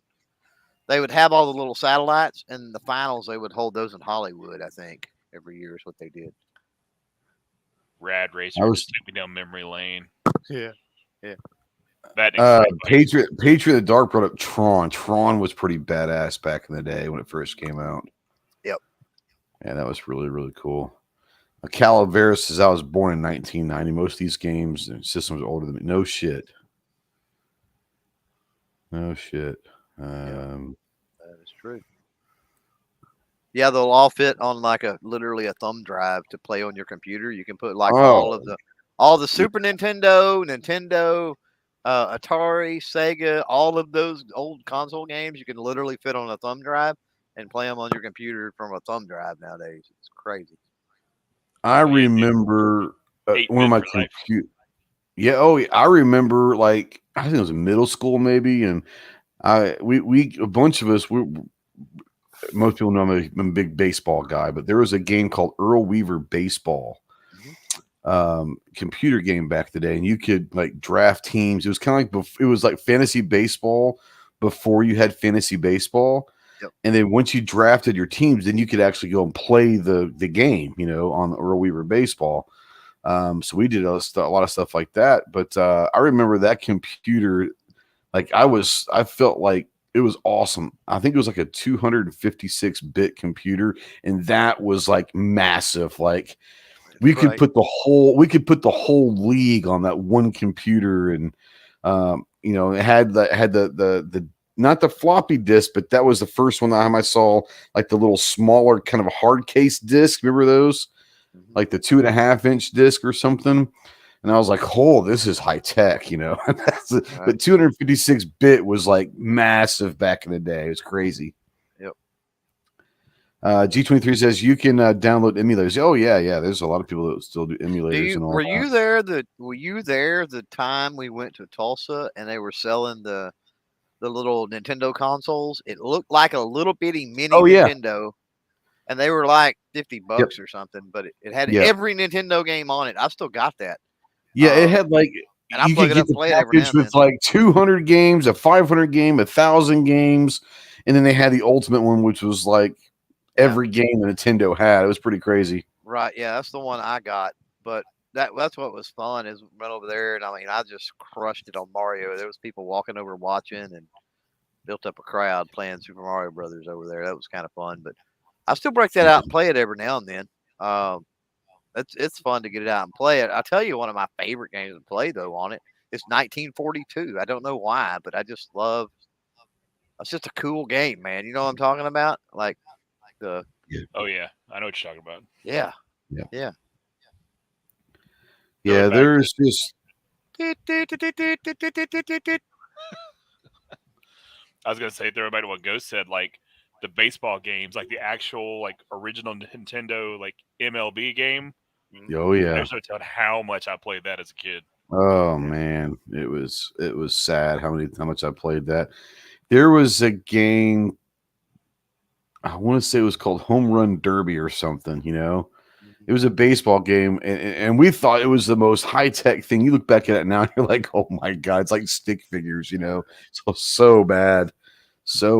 But yeah, there was so many cool things. I remember my buddy, when he got the first, his dad worked for Texas Instruments, but he had, and I don't know why, but he had like the old Apple II computer. Oh yeah, and had the modem, and you could call from that modem and type in. You know, I'm in like 5th or 6th grade or something, and you could type in on the screen something, and that modem you could call on a regular phone line someone's phone, and then it would have the old computer talk through the modem. And it was like, you know, we prank call people all the time, but we just thought that was like the coolest thing, that you could use a computer to call someone. I was like, holy cow, you know, we're talking like 85, something like that, 86. And we were the coolest people in the world that figured out that you could use a modem to call someone. It was awesome. Yep. Did you I mean, Chase may be young enough, but did anybody have any significant time playing the Nintendo Wii? No. We would go over to our friend's house, and they had the Wii for their kids. And so like we would have fun every now and then. Like we would like the tennis game on or something and look like fucking idiots playing Wii tennis or Wii bowling or something. But no, we never got into the Wii here at my house. So my kids had a Wii. And the first person shooter games, there was a Link. It was a game like Link Crossbow Challenge or something. Oh, Which was like first person shooter, but you actually held the controllers like you were working a bow. Oh, okay. And like the hunting games and stuff on there. Oh man, those were awesome on the Wii. I loved playing those. I didn't care much about any of the other stuff. Yeah. No, we would have fun. Like we would go over to our friend's house, and we always used to go there for like New Year's Eve parties and stuff, you know. And they'd hook the Wii up, and we would play bowling or tennis, and just looked like complete idiots playing tennis with these little controllers and all that. But it was fun, but I was never a big Wii guy. We never bought one. I was always a PlayStation guy and then turned into an Xbox guy. So, yeah. Now, Gizzard out there, he's going super old school. He's talking about who played on a TRS-80. I don't even know what that is. Wow, it's a Tandy. It's a Radio Shack. Tandy. Okay. Yeah. I remember Tandy. I don't remember the model number, but I remember Tandys. Yeah. I've actually got a TRS-80 in the barn, and last time I checked, it plugged in and came on. And then I've also got that will come in and it will turn on if you put batteries in it. A TRS-80 pocket computer, basically a handheld. Yeah, which was amazing. But I picked those up at yard sales or something, and it's like for whatever, $1 or $2 or whatever they wanted. I'm like, you know what? I want that. I'll just throw it away later if nothing else. But I want to take it home and plug it in and just see what it does. Yeah, I'm looking. We had a Tandy for a little bit. I don't know if it was the model. I'm looking at the TRS-80. That looks kind of similar like it. I remember my dad. Models. Yeah, this one had like the screen built into it. The one I've it was like one big block or something. You know what I'm saying? Yeah, the one I've got in the barn, it doesn't even have a floppy drive. It's got two, because it's the screen and then it's got the modular base beside the screen and the keyboard. The one I've got in the barn, the desktop version, it has 2 hard drives in it. It doesn't have a floppy drive, which is interesting. Yeah. I think ours had a floppy. Don't quote me on that, but I remember the coolest computer. So my dad's company, he traveled a lot for his job, and my dad's company got him the original compact portable computer. And I don't know if you guys remember the compact, but it was this big white rectangle basically, and it was like a metal cage. The front flip down, it was the keyboard, and the screen was all green, and but you put the keyboard back up and locked it in. The outside of it was a metal, like aluminum shell, and had a handle on it. You could carry it. And it had and it was a portable computer, but it weighed like 25, 30 pounds. Yeah, I had one of those at one time. It had the little bitty screen. It was probably 6 inches or something. Maybe. And then had a floppy drive on the other side. Had a floppy drive. That's exactly right. I want to see if I can find this, and I might screen share it. Compact. Yeah, well, like you were carrying on a Singer sewing machine. Yeah. Portable computer. Oh, there it is. I want to share my screen because most people out there don't have a clue what the hell I'm talking about. Share screen, and we're gonna do this one right there, and I'm going to that's it. This is it right here. Yep. Yeah, I had one of those. I did. And like this thing, like the keyboard flipped up and it locked in, and that was like the shell that you could carry around. That was, oh my god! It had like the keyboard you could pull out, so it had the rubber cord on it. You could pull it out away. It was crazy. That was like so high tech. And my dad brought that home from work, and I was like, wow. Like people would come over to the house because no one had ever seen one before, but they got it from him because he traveled so much. And people were coming over like, whoa, a portable computer. With the high-tech green screen, yeah. And you think it's annoying now, folks, that are listening to these podcasts and live streams when somebody's mic's hot and they're typing on the computer? You think that's annoying now? Imagine that with something like this that had the mechanical keys that go clonk, clonk, clonk, clonk, clonk, clonk, clonk, clonk. Yeah.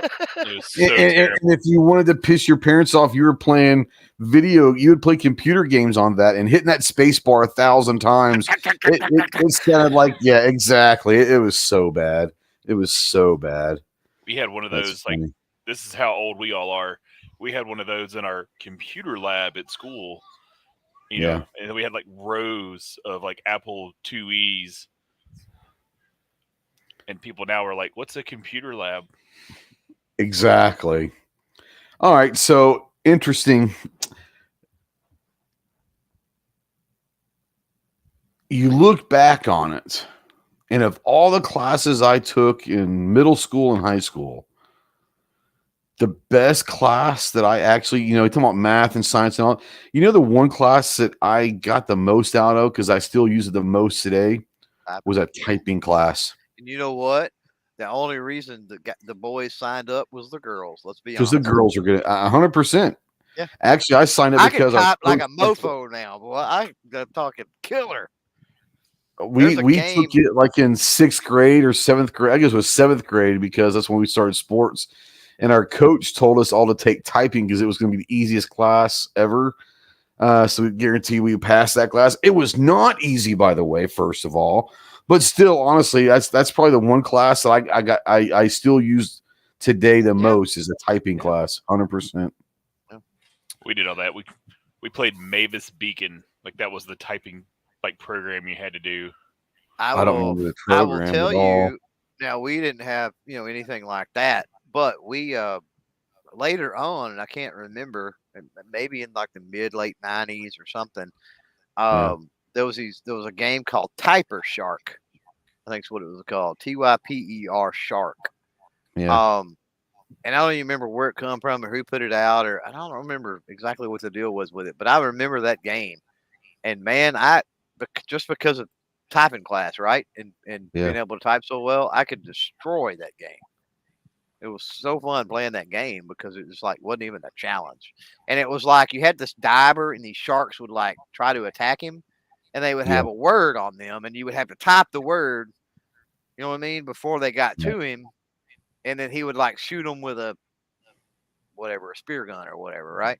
Sure. Yeah. And then there would be octopus and squid and giant squid and other kinds of things, right? That tried to attack him. And that was the premise of the game. But man, it was actually fun. I could see how kids or whatever people could learn off of that. But at that time, I could already type pretty well. Yeah, they're now going through now it's all classes. thumbs. Now it's all thumbs. Yeah, no shit. It's right here. Yeah, everyone's going through classes. So we had to take typing was a year-long class. The first semester was learning how to type.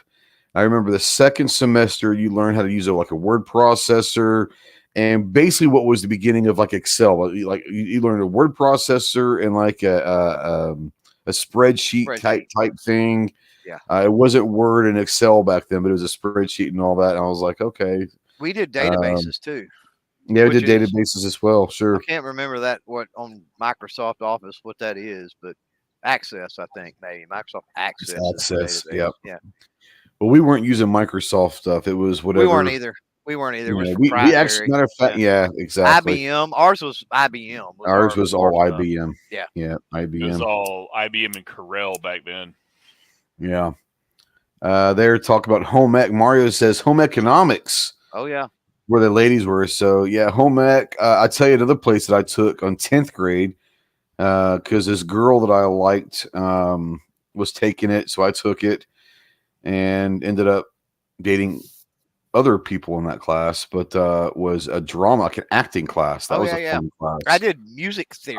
I had a blast in the acting drama class. It was actually pretty fun. My teacher was smoking hot too, so that probably helped a little bit. Yeah, I did one called Music Theory with that. Oh yeah, okay. And that was the only reason was the hot chicks that were in it, and got in it, and it really got in behind the theory behind. And the teacher was younger. I wouldn't say she wasn't bad looking. I wouldn't say she was hot, but anyway, so it got into a lot of rock music and stuff. You know what I mean, like rock bands, and I was into that anyway, right? I was always been into music. So it was really interesting. Like, oh, this ties into this classical style with the beat and the certain tempo and the notes used, and the way that she did the class was freaking amazing. But that's not why I signed up for it. But it surprised me once I got in there. I was like, wow, this is pretty cool. Gary says Lotus 123. For some reason, that rings a bell. Lotus 123. I think that might have been it.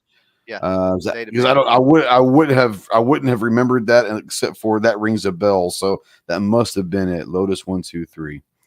Now we got an actual real question here. I don't know what Defense Dad's thinking out here. He's trying to be all serious and shit, but he says, Ghost, question for the people with channels. Do you write out scripts or at least an outline for your videos or just wing them and edit it a lot? So I do not write out scripts. I honestly, at this point, don't even really do an outline. I have an outline in my head of what I would like to cover, but by no means do I write it down or write out bullet points anymore. So I think, honestly, once you've done this you've been doing it long enough to be able to do it. I want to let Clover talk about it, but I don't write down anything anymore. I have an idea of what the video wants to be like, some bullet points that I have in my mind. And at that point, I just talk. Luckily, knock on wood, I don't really have to edit a whole lot anymore. I think the more you do it, the better at it you come, to where there's not the long spaces waiting to remember what you're supposed to be talking about, or the or all of that stuff. I think the more you do it, you just become more natural at it, to where you don't have to write it down, but yet you're also not editing a whole ton of it, because you've done so many of them. It's almost just like your own template in your mind. So I don't know if that answers anything. When I was starting out, I did write down outlines. I did do little bullet points and all of that I wanted to cover, but I haven't done that in a couple of years probably.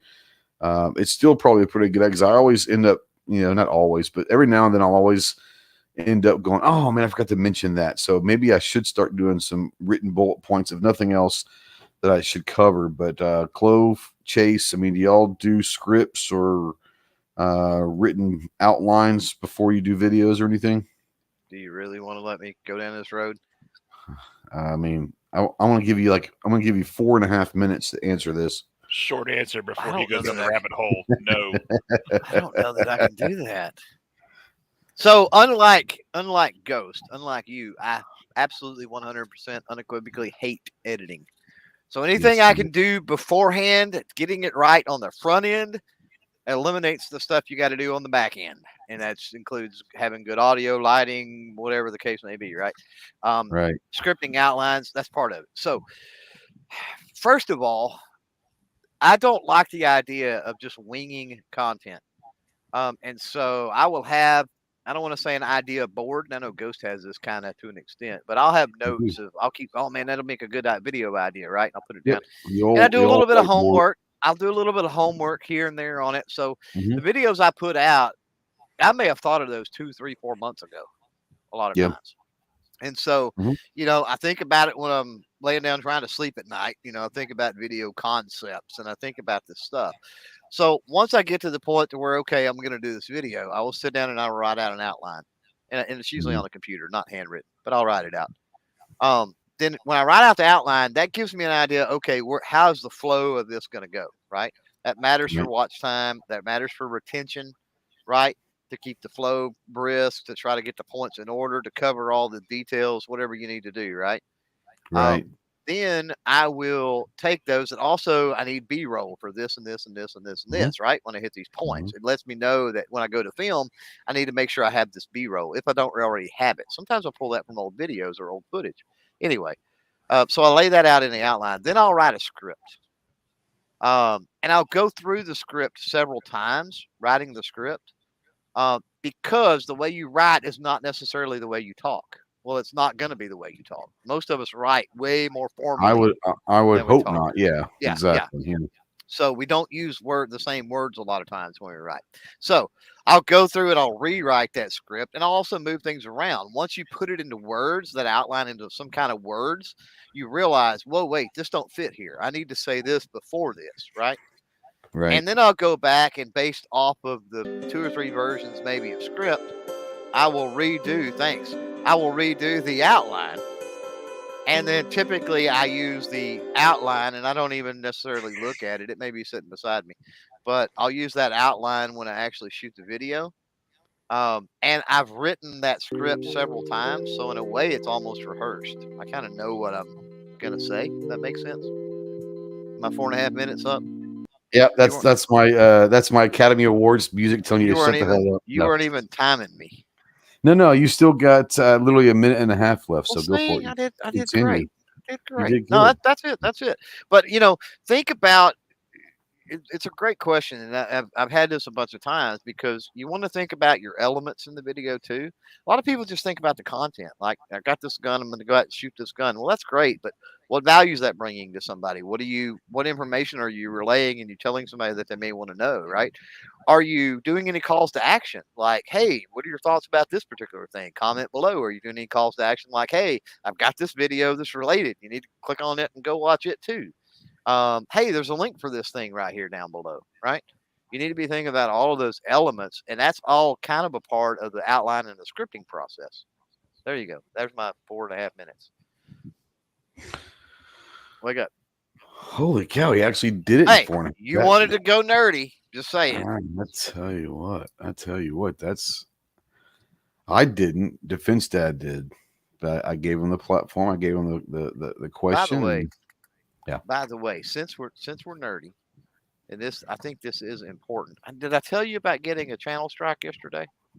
No, you did not tell me you got a channel You've strike. been so busy and everything. Anyway, so I do need to relay this information. I'm going to do it here, and then I'll probably cut a video for GunTuber Academy tomorrow, maybe. But so I get a strike yesterday on a community strike on now thank God it was just a warning for me, but on a video from like 8 years ago with my youngest daughter shooting some stuff, right? Artak and Daughters, I don't think he would mind me saying. Most of you guys know Artak. He got like 6 channel strikes yesterday. There were channels that had kids shooting guns that it was like a massive thing yesterday that blew up, and strikes all over the place. So I got to the bottom. I don't know. Yeah, I got to the bottom of the policy issue. Thankfully, they rescinded my strike, and we got everything hammered out and the understanding around the policy. But that's the thing, right? People need to understand what the policy means, and a lot of times they don't mean that. If you have kids in your firearms video, kids shooting firearms, there's nothing wrong with that. YouTube's okay with that. You have to make sure it is blatantly obvious. They are supervised. There's a parent there. Kids don't try in the shot, like in the screen, like you can see the parent. Okay, yes, like blatantly obvious that they're under supervision, and that you make it known verbally and everything that, hey, all this is controlled environment done under adult supervision type thing. They want those caveats in place. Don't just go out and film your kid shooting clays in the pasture and throw it up on YouTube, right? Because it can get a strike, and if it does get a strike and you're not in the frame and don't have those disclaimers or whatever, however you want to do the disclaimers is up to you. But as long as you don't have that and you're not at some point in the video in the frame, right, and it's obvious you're there, it can lead to a channel strike, a community strike, which can get your channel taken down. So it's serious. Yep. Defense Dad says, sorry guys, my bad. I'm just trying to switch things up a little. My film videos that feel more like short films and YouTube videos because it's fun for me. Well, here's the thing. Don't take what I say or Clover or Chase or Snob or Clover or Gary or anyone out there. I mean, if you want to write a script and it's easier for you to write a script, then write a script. If you want to do it free willy, then go free will. If you want to do short films instead of videos, if you want to do the 45-minute, Such video, then by all means do that. The one thing that I tell people, and this, Defense Dad, I'm not telling you anything different that you already don't know. I'm not trying to break the mold and be all profound here. But ultimately, it comes down to do what you want to do and understand that there's somebody out there who likes the same stuff you do, and they'll probably find your channel. So don't do things to try to grow or try to chase certain trends. And I say this all the time, I try to make videos that I would want to watch. So I want to watch that 5 to 7 minute video or that 3 to 7 minute video. I'm not looking for a 12-minute video. I'm not looking for a short. I'll enjoy watching the 3 to 7 minute videos. Try to make videos that you personally would want to watch and trust that there are people that want to watch the same kind of video. So if you want to do it, especially starting out, if writing a script, starting out helps you, then damn, dude, write a script. It's all good, If you don't want to, then don't. I mean, just whatever is easiest for you, because ultimately it's your channel, it's your video. Whatever you feel is easiest for you, then do that, and trust that there'll be people out there that want to see what you're putting out. So, I know how you are, and I know you're an attention span and a lot of other things. I'm sorry, what? Yeah, what? Exactly. No. And I know, and I don't remember, but a few weeks back you were like, "Yeah, I watched that entire video, and it was over before I realized it was over." It was some video I did. I don't even remember what it was now. Maybe you do, but I don't. I don't. And I was like, that's pretty cool that freaking Ghost actually paid attention and watched through like the entire. I mean, we all kind of have each other's videos on in the background, and we do a lot of that, right? But to actively watch, I was like, wow, that's crazy, and that's why, because creators don't make the best viewers because not typically. We're doing other things, and a lot of times, and there's so many of us in this community anyway. I mean, there's really not, but it feels like it because we're connected. I would say exactly what you're saying. Just turn especially when you're starting out and everything, turn the camera on, crank the content out, enjoy things. Your audience will kind of direct you certain ways that you can go if you want to go those ways. Where I get cross with people is when they want to do it their way and their way only, but then they have specific goals that their way will not get them there. You can't be in Texas and you go, well, I don't understand why I can't get to New York City. Well, if you're just traveling due west, you're never going to get to New York City from Texas. You know what I mean? It doesn't matter. You're never going to make it. You're going to have to switch gears, change things up. You're going to have to. But that's your goal, right? Yeah. If your goal is to go to California, well then, you can go a little northeast, a little southwest. You can go east. You can go west. You can go however you want to go. You'll eventually end up there. Absolutely. Yep. Damn, hour 45 minutes on this was. I'm going to title this the Seinfeld Show, and not that there's anything wrong with that. Not that there's anything wrong with that. But I'm going to retitle this the Seinfeld Show because the Seinfeld fans will know exactly what this means. This was the show about nothing. And it was an hour 45 minutes of a show about nothing, which was really fun for me because I'm too tired to think, honestly, this right now. So we went down a lot of weird different places, but I had fun doing it. So real quick before we get out of here, I want to bring Chase in. And for most of you that don't know this, Chase is a big wig over at EAA. And I know he's a high role executive at EAA. And I know that there's some stuff. I don't know if he can talk about a lot of it yet, but I know there's some stuff out there that's exciting coming down the line from EAA. But Chase, I'm going to give you a few minutes to talk about what you can talk about, maybe coming down the line with EAA and all your different brands if you want to. Yeah, I mean, we got several things in the very near future working.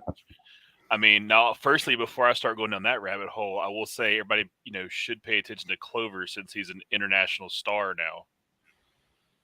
What? Oh, he can tell you all about that. He's famous in Turkey now. I'm like the bees, and I'm sure that he will tell me about that because he can't help himself. I'm the Turkish equivalent of like, I don't know, Peacock or something. It's crazy. Yeah, like apparently Clover is like huge in Turkey now. Like he's doing all this croissant stuff. Well, at least he's huge. He's huge somewhere. He sure as hell ain't here. Right? Yeah. Like so much so that Gerson is like sharing his content now. Oh, good Lord. I was like, this is not going to end well for his ego at all. Well, Gerson makes it easy. I can say that. And I think Ghost would agree with that. What's that? That Gerson makes it easy. Oh, yeah. Pretty easy to stuff, talk. yeah. I mean, their stuff's great. I mean, they're doing great work. Great. Yeah. 100%. Yep. Weston says that Clover is to Turkey what David Hasselhoff is to Germany. There you go. I like it. That's great. Well Clover's said. Gonna fly to Istanbul. They're going to be out there like, it's the Clover. Oh, can you imagine if Clover ever goes to Istanbul and he lands at the airport? He'll have like the rose petal red carpet ready to go for his limo. That'd be amazing. They throw Lucky Charms at him. May have to tag along on the next trip over there. You know what? You're so big. I bet you they pay for your trip. They may do it. That's what I say. Let me tag along. I'm good with it. Get the big star. Now the Gun Snob's right. And East Texas Hicks Peak, probably that's not. the concern I have is I would love to see the Turkish closed captions. Closed on my caption? Yeah, videos. That's got to be hilarious. It's gonna not be anywhere close to what you actually said. There's no way. It's not. There's no way. Dude, the zooms, like when I'm trying to talk to them, it's hilarious. Yeah, I can only imagine. I have to speak slow and loud. Yeah, you were doing some stuff with another brand this weekend at one of the outdoor ranges or something. We were at Area 8 for the championship. I wasn't there. Paul was there.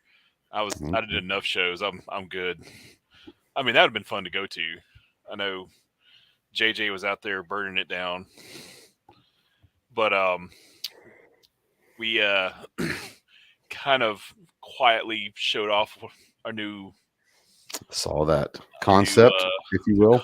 A new collaboration, if you will. Mm-hmm. So there's some exciting 2011 things coming real soon. Mm-hmm. And it's going to be awesome. There's obviously some good 2011s on the market. There's stuff upcoming, but this will definitely change the game. It's going to piss off some companies pretty quickly. Oh yeah. I'm going to make it where, I'll put it this way. It's making it where the average guy, the average gun owner can have a cool 2011. There you go. Yeah. Wes says green all of a sudden is the national color of Turkey, I guess. It's pretty funny. Looking forward to all that's happening with EAA, and I know you've been busy. You're probably looking forward to relaxing a little bit here, at least slowing down a little bit for the next month or couple months. But be on the lookout for EAAcorp.com. There's some really cool stuff coming down the line. Clover, I'm going to let you talk a little bit. I don't know, if you were to put out content, can you kind of give us an idea of what that may be? Probably dressed in some Turkish garb with a turban from here on out or something, but we'll see. We'll see how that goes. No, actually, I talked to Chase earlier, and due to my rising popularity globally, you're loving this shit, aren't you? I mean, you're absolutely fucking loving this right now. Due to my rising popularity globally, we talked about a special edition. It's going to be the CloverTac full-size, high-capacity self-defense handgun. And basically, it's a copy of the Baby Brownie. A micro compact 22, of course. Yeah. Like I said, ultra full-size, high-capacity. For me, anyway. You're such a fucking douchebag. Be looking for that in a non-U.S. country near you soon, everybody. So you're just a fucking douchebag. Love it. It'll be green and orange too. Right. Oh, I'm sure it will be. Anyways, holy shit. Let's get off that real quick. I know you got some bunch of podcasts scheduled. I know you've got a couple this week, do you not? I do. Good Lord. Sean had to cancel on me yesterday. I was going to have Sean on with We Like Shooting, so we got to get that rescheduled. So I won't have one tomorrow. Okay. So if you were planning on that, take a walk or something and smell the flowers or whatever you need to do. And then our favorite ginger soulless individual over at True Shot Gun Club. Bastard. Yep. John from True Shot Gun Club, which you mentioned earlier, will be on Thursday. So join us for that one. And then, I don't know, we've got quite a few podcasts scheduled out. I've got, I think, one empty date the entire month of September and 2 or 3 the entire month of October. So a lot of podcasts on the schedule. So, yeah, come join us for those, and should be fun. Now, Chase to Finstead says, bring back the Tankfolio, please. Not the first time he's heard it, I'm sure. Sure he's not. Probably not the first time today he heard it. It's not the first time today that I've heard it, actually. No. Yeah, trust me, if it was my decision and I could have plenty of guns to sell, that wouldn't be a problem. Yeah. All right. Hour 53 minutes that you're never getting back, even though G23 did say he's going to need a refund for the 2 hours he can never get back. We do not give refunds out. You could get an in-store credit you need to make sure you call our customer service, and our customer service email is shootingleftofcenter@gmail.com. And make sure you put back Ghost Tactical in-store credit. We do not give refunds, but we will give you an in-store credit. You can use it at a later date, but make sure you put down in the title in-store credit of your email to shootingleftofcenter@gmail.com. And he accepts all criticism and feedback, by the way, on that email address. So let your feelings flow, all vulgarities and cursing. And I'm not kidding about that. I want you to send your emails to shootingleftofcenter@gmail.com. And Clover is right. I do read all those emails, and I want to hear the criticism. That's the only way I'm going to get better is the criticism, telling me how dumb I am, personal attacks. Personal attacks. I want to hear the infatuation with hot dog sandwiches. There is nothing that you guys should hold back with. I want to hear it because I do take all this into consideration, and all of this will be used to determine whether or not you do get your in-store credit or not. And I'm being 100% serious about this. Shootingleftofcenter@gmail.com. Utilize the subject line as in-store credit, and tell me exactly what you don't like about what you're seeing on the channel or in the podcast. And I'm very serious about this. I want to hear all the criticism. So I really do enjoy that. A lot of people don't, but I do.